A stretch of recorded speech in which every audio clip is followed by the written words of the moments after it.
The Curse of Mexico. In the shadow of the Neeli Pahaari, where mist slept on the slopes and the wind carried old secrets, there lay a forgotten village called Mexico. Its houses were simple, but its legends ran deep, whispered from grandmother to child, told around dying fires on stormy nights. They said the forest beyond the hills was cursed, that jinns once danced in its heart, and that fairies sang under the moonlight when no human dared to listen. But Afsheen, a young woman of 25, didn't believe in such things. Life had already taught her enough of reality: her sick father, her empty fields, and her long, lonely evenings by the river. She had no time for ghost tales. Behind her small mud house stood an old berry tree, its roots twisting deep into the ground like coiled serpents. The villagers never liked crossing that tree. But Afsheen was different. She often sat beneath it, reading, surrounded by peace, the rustling leaves, the faraway hum of the river. Until one afternoon, while sweeping dry leaves, her foot struck something hard beneath the soil. She bent down, brushed the dirt aside, and uncovered a small copper chest green with rust, locked but fragile. Her heart skipped. She pried it open carefully. Inside lay a folded parchment, yellowed with age, covered in strange symbols that shimmered faintly in sunlight. The writing looked alive, moving slightly, like letters breathing. That night, Mexico changed. For the first time in months, rain began to fall. Thunder rolled through the hills like a sleeping giant awakening. Afsheen sat by the window, the parchment before her, tracing her finger over the strange letters, and felt it. A chill, a prickle down her neck. Someone was watching. Slowly, she turned toward the window. Under the berry tree stood a man, tall, still, his robe glimmering faintly in the rain. His eyes glowed pale silver, and when he smiled, it was both kind and terrifying. "Who are you?" she whispered. But before she could move, the man dissolved, fading into the mist like a shadow melting into moonlight. Afsheen ran outside barefoot, but there was no one there. Only the rain, falling softly, whispering secrets to the earth. The language of the jinn.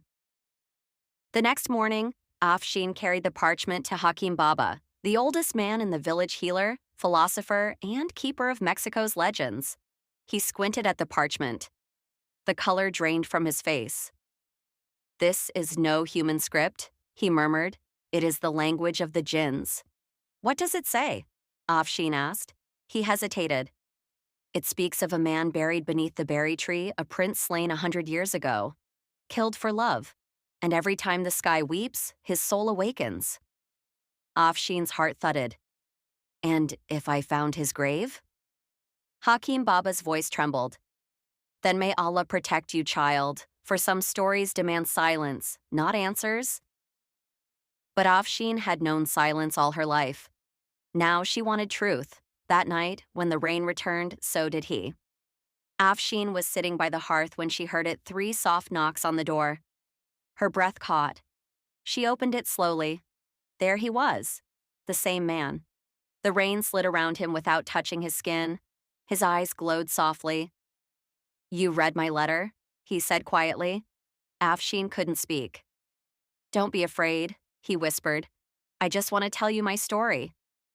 And as thunder rolled through the hills, the ghost of Prince Zayaan told his tale of a love forbidden, a betrayal, and a curse that bound his soul to the reign. Zayaan had once ruled Mexico, beloved by his people. But his heart belonged to Zimal, the daughter of a farmer. They had fallen in love beneath the same berry tree that now stood behind Afsheen's house. But love between a prince and a peasant was forbidden. His ministers plotted against him, poisoning Zimal's drink, stabbing Zayaan in his sleep. Their bodies were buried in secret, his beneath the berry tree, hers lost to the river. When he finished, Afsheen finally found her voice. "Why can I see you?" Zayaan smiled faintly. "Because you look exactly like Zimal." Afsheen's heart stopped. As the rain faded, his form began to vanish. "Don't go," she cried. His voice came soft as the wind. Until the next rain, he was gone. Sleep eluded her. Every dream was of him, his eyes, his voice, the way he said Zimal.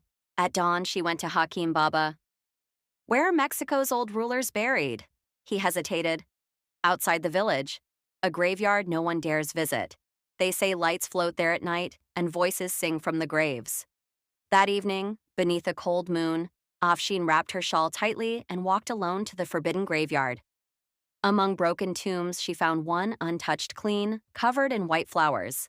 The inscription read, Prince Zayaan slain for love. Her knees went weak. As she touched the stone, the air trembled. And then he appeared. Why have you come here? I want to know the truth, she whispered. Who was Zimal? He extended his hand. Then let me show you. The graveyard melted away, replaced by visions of the past. She saw herself as Zimal laughing, running, loving Zayaan, dying in betrayal. When the vision faded, tears filled her eyes. Then why are you still here? She asked. He showed her a silver necklace with a blue stone. Because you wear this, he said softly. You are Zimal, your soul returned to end my curse. If I am her, what happens to us? Then we will both be free. The reign of redemption. That night, the storm returned. Afsheen stood beneath the berry tree. Zayaan waited. If I remember who I was, she said, will the curse end? Only if your heart forgives what happened. She closed her eyes. Memories surged betrayal, poison, love, and death. When she opened them again, her eyes glowed faintly gold. I remember now, she whispered. I am Zimal, but also Afsheen. Zayaan smiled. Then we are finally free. They held hands beneath the storm. A golden light surrounded them, rising higher and higher until they vanished into the rain. The legend lives on. By morning, 2 new graves appeared beneath the berry tree, untouched by rain.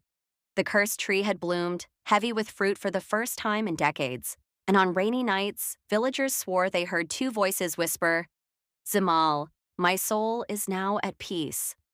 And mine too, Zayaan. The legend of Mexico lived on of love that defied death, of rain that carried redemption, and of a tree that still whispered, do not fear, love never dies the end.